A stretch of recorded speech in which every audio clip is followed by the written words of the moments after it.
రంగారెడ్డి జిల్లా Rajendranagar police station పరిధిలో బుర్కా ధరించి జ్యువెలర్ షాప్ యజమాని మోసం చేసిన మహిళలు, ఆటోలో వచ్చిన ముగ్గురు మహిళలు, నకిలీ బంగారం ఇచ్చి 1.70 లక్షలు తీసుకెళ్లిన మహిళలు.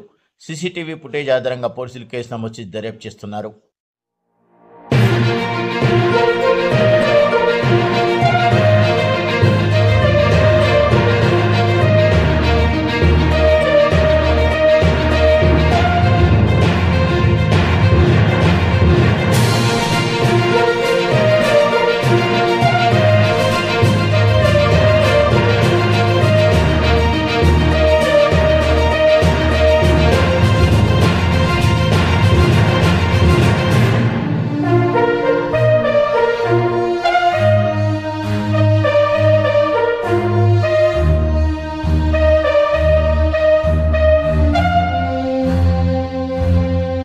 అత్తపూర్ హైదరాబాద్లో న్యూ ఫ్రెండ్స్ కాలనీలో మేము ఇల్లు నిర్మిస్తున్నాము.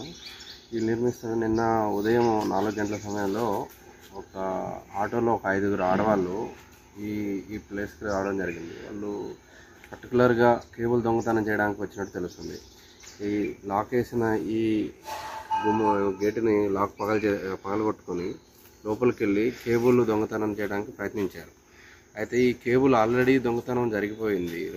పోయిన నెల 21వ తారీఖున ఒక దొంగ ఆల్రెడీ ఈ ఇంట్లోకి ఇదే విధంగా ప్రవేశించి కేబుల్ మొత్తం కింద నుంచి పైదాకా కేబుల్ మొత్తం కట్ చేసుకుని వెళ్ళాడు. ఆ కేబుల్ మొత్తం వర్త్ వచ్చేసి 3 to 4 lakhs ఉన్నది. ఇతను చేసిన దానివల్ల అతనికి ఏమొస్తుందో తెలియదు, కానీ మాకు ఒక 4 లక్షల వరకు ఖర్చు పెరుగుతుంది. దీనివల్ల సమయం వేస్ట్, మళ్ళా కేబుల్ రీవర్క్ అంతా చేసుకోవడం ఇబ్బందికరంగా ఉంది. పోయిన నెల 21వ తారీఖు ఈ ఇన్సిడెంట్ జరిగినప్పుడు మేము రాజేంద్రనగర్ పోలీస్ స్టేషన్లో కంప్లైంట్ ఇవ్వడం జరిగింది.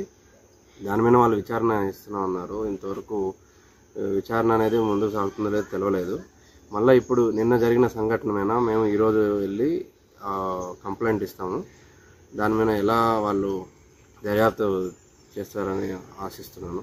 దీని మీద దర్యాప్తు చేసి పోలీసు వారు తొందరగా ఇలాంటి దొంగతనాలు అవ్వకుండా నియంత్రిస్తే ఇక్కడున్న ఏరియాలో ఇల్లు కట్టుకున్న వాళ్ళకి ఇలాంటి మేలు జరుగుతుందని ఆశిస్తున్నాను.